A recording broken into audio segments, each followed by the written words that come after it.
সরকারি হাসপাতালে চাকরি দেওয়ার প্রতিশ্রুতি দিয়ে টাকা আত্মসাৎ করার অভিযোগ উঠল তৃণমূল কংগ্রেসের এক কর্মীর বিরুদ্ধে। অভিযুক্ত তৃণমূল কংগ্রেসের কর্মীর নাম মাইনুল হক। তিনি এলাকায় এমএম নামে পরিচিত। তার বাড়ি বীরভূমের রামপুরহাট থানার দাঁতপুর গ্রামে। যদিও অভিযোগ স্বীকার করে নিয়েছেন অভিযুক্ত তৃণমূল কর্মী। তিনি বলেন টাকা ফেরত দেওয়ার আশ্বাস দিয়েছেন। বিষয়টি জানিয়ে রামপুরহাট মহকুমা শাসকের কাছে লিখিত অভিযোগ দায়ের করেছেন এক চাকরি প্রার্থী। বীরভূমের রামপুরহাট ১ নম্বর ব্লকে আয়াস গ্রাম পঞ্চায়েতের আয়াস গ্রামের মোবারুল হক হাসমাতারা বেগম জানান, রামপুরহাট গভর্নমেন্ট মেডিকেল কলেজ ও হাসপাতালে তাদের ছেলে ও মেয়েদের চাকরি করে দেওয়ার প্রতিশ্রুতি দিয়ে প্রায় ৩ বছর আগেই টাকা নিয়েছেন মাইনুল হক ওরফে এমএম, কিন্তু চাকরি করে দিতে পারেননি তিনি। টাকাও ফেরত দেননি। তার মোবাইলে ফোন করলেও তিনি ফোন ধরেন না। এদিকে চাকরির আশায় সুদে টাকা নিয়ে মাইনুল হক নামে ওই তৃণমূল কংগ্রেস কর্মীকে টাকা দিয়েছেন তারা। এলাকায় প্রায় শতাধিক বেকারের কাছ থেকে চাকরি করে দেওয়ার প্রতিশ্রুতি দিয়ে টাকা নেওয়ার অভিযোগ উঠেছে ওই তৃণমূল কর্মীর বিরুদ্ধে। তারা এখন আর কোনো সদুত্তর দেয় না। তবে আমি ২২ থেকে ২৫ জনের কাছ থেকে টাকা নিয়েছিলাম, তাদের কয়েকজনকে টাকা ফেরতও দিয়ে দিয়েছি, বাকিদেরও টাকা ফেরত দিয়ে দেব। এদিকে তৃণমূল কংগ্রেস কর্মীর এহেন ঘটনায় সরব হয়েছেন এলাকার বিরোধী রাজনৈতিক দলের নেতারা। ছিল যে আমি চাকরি করব বলে স্বামীর ঘরে যা কষ্টই আছে, ও স্বামী ওকে আজকাল ছেড়ে দিবে ওর লেগে দেখেন এক্ষুনি মনে মাথায় পানি দিয়ে কিনে শুয়েছিলাম ফ্যানে। ওকে ছেড়ে দেবে এরকম প্ল্যান হয়ে আছে। খুব অশান্তিতে আছে এখানে। নিয়ে তাও কি করবে এখন, সেই ঝাঁটা জুতো খেয়ে যেমন পরে থাকে, হাতের কাজ শিখেছে, সেলাইয়ের কাজ শিখেছে, সেই হিসাবে ওইখানে একটা ওদেরই বাড়ি আছে, সেই বাড়িতে দোকান করেছে, তাও শ্বশুর করতে দিবে না। নিয়ে বলেছে যে আজই বলছে যে ছেড়ে দিব, তুমি চলে যাও এখান থেকে, তোমারই লুবো না। আমার ওর ছেলেটা মদ খায়, হ্যাঁ, অন্য মেয়ের সঙ্গে সম্পর্ক আছে। আমার মেয়ে বলছে মুসলমানের। আর ছেলে মেয়ের চাকরি হয়নি, এর জন্য কি আপনার দুঃখ হচ্ছে? হ্যাঁ, দুঃখ হচ্ছে। এখানে আজ মেয়ে আমার স্বাধীন হতো, চাকরিটুকু হলে নিজে কর্ম করে খেতে পারতো। যেমন আজ সেলাইটুকুন করছে বলে হয়তো দুটো খেতে পারছে, যাই পরে চুড়িদার গুলো করছে বলে কোন রকম দুটো খাচ্ছে। তা না হলে স্বামীতেও দেখে না। চাকরি হলে তো ভালো হতো তাহলে। হ্যাঁ, ভালো হতো। সেই আশাতেই দিয়েছিলেন টাকা? ওই আশাতেই দিয়ে হলাম। ঘটনা হয়েছিল? ঘটনা মানে কি, টাকা ওই দিয়েছিলাম এমকে সার্টিফিকেট করার জন্য, চাকরি করার জন্য। কিসের জন্য টাকা দিয়েছিলেন? চাকরির জন্য। কিসের চাকরি? ওই হসপিটালে।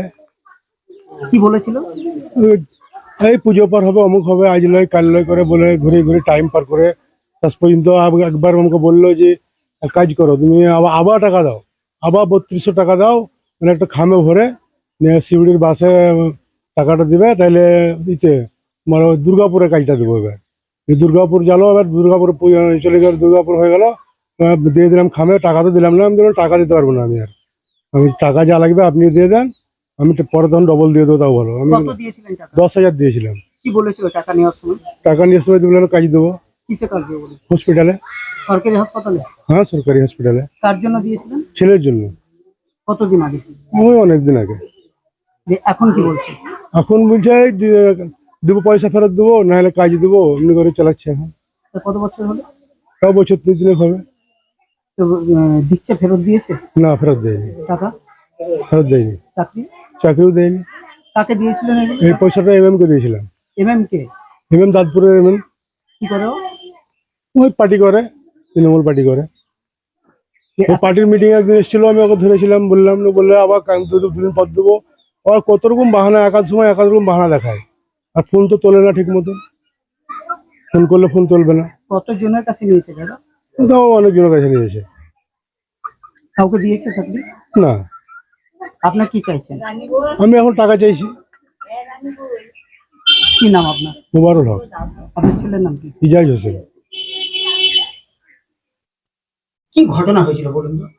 ঘটনা হয়েছিল যে আমাদের বাড়িতে এসে বললো যে এরকম ছেলে চাকরি করে দেবো, হ্যাঁ, আপনার ছেলে যদি চাকরি করতে যান তাহলে ১০,০০০ টাকা আজই লাগবে, হ্যাঁ, সন্ধ্যের মধ্যে আমাকে দিতে হবে।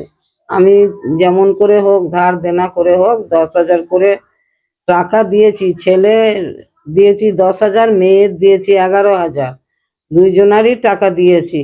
তা বলেছিল যে চাকরি করে দেবো। হ্যাঁ, চাকরি কোথায় হবে? এই হসপিটালে। আরে করে দেবো, হসপিটালে হবে।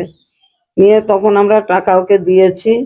দেওয়ার পর এখন আর কোনো চাকরির কোনো কথাই নাই, টাকা পয়সা চাইছি, আজ দেবো আর কাল দেবো তাই করছে, চাকরি দিতেও পারেনি। আর এখনো পর্যন্ত আমাদেরকে কোনো ধরা ছোঁয়া দিচ্ছে না। কাকে টাকা দিয়েছিলেন? টাকা দিয়েছি দাঁতপুরের কে। কে? তৃণমূলেরই একজন লোক, তৃণমূলের বড় বড় নেতাদের ছবি দেখিয়ে আমার কাছ থেকে এইভাবে টাকা নিয়ে গেল। আজ পর্যন্ত আর সেই টাকা পয়সাও দেয় না, চাকরিও দিতে পারলো না। আপনি কি চাইছেন এখন? আমি কি চাইছি, আমাকে চাকরি না দিতে পারলে আমাকে টাকা পয়সা ঘুরে দেখ। আমরা তার বড় লোক নয় যে টাকা, আমি বহু কষ্ট করেই টাকা দিয়েছিলাম যে জায়গা। মেয়েটার টাকা, সত্যি করে মেয়েটার টাকা দিয়েছি, সুদের উপরে টাকা নিয়ে মেয়েটাকে লোন তুলে মেয়েটার টাকা দিয়েছি। হ্যাঁ, তা সেই পয়সা এখনো পর্যন্ত মেয়েটা পেড করতে পারেনি। কি অবস্থায় কাটাচ্ছেন আপনি? কি অবস্থায় কাটাবো বুঝতে তো পারছেন। আপনি কি শারীরিকভাবে সুস্থ? না না, আমি অসুস্থ গো, আমি অসুস্থ, দেখতেই তো পাচ্ছেন। ওষুধের ব্যাগ নিয়ে বসে আছি, বুঝতেই তো পাচ্ছেন। আমি ঠিকঠাক ভাবে আমি চলতে পারি না, জানেন। আমি যে ওর বাড়ি যাব তাও আমার যাবার ক্ষমতা নাই। কে কি ধরা ছোঁয়া পাচ্ছেন এখন? না, দেখতেই তো পাই না, ফোনই তুলছে না। ফোন করছি, ফোনও তুলে না। কি নাম আপনার?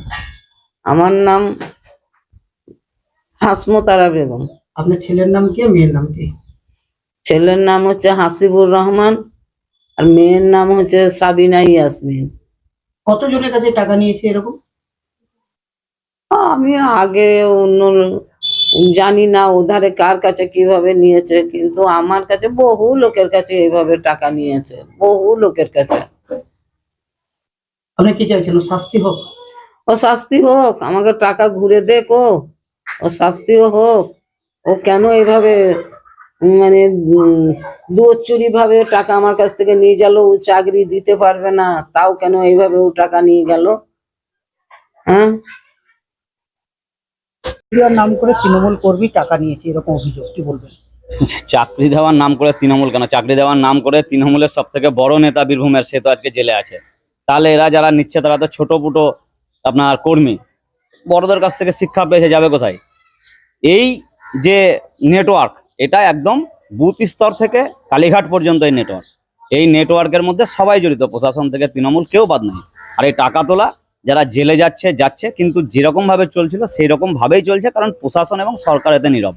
তাদের কাজ হচ্ছে যেন তেন প্রকার তাদের কাছ থেকে পয়সা আসা চাই, অর্থ আসা চাই, তো সেটা আসছে, অতএব তারা চুপচাপ।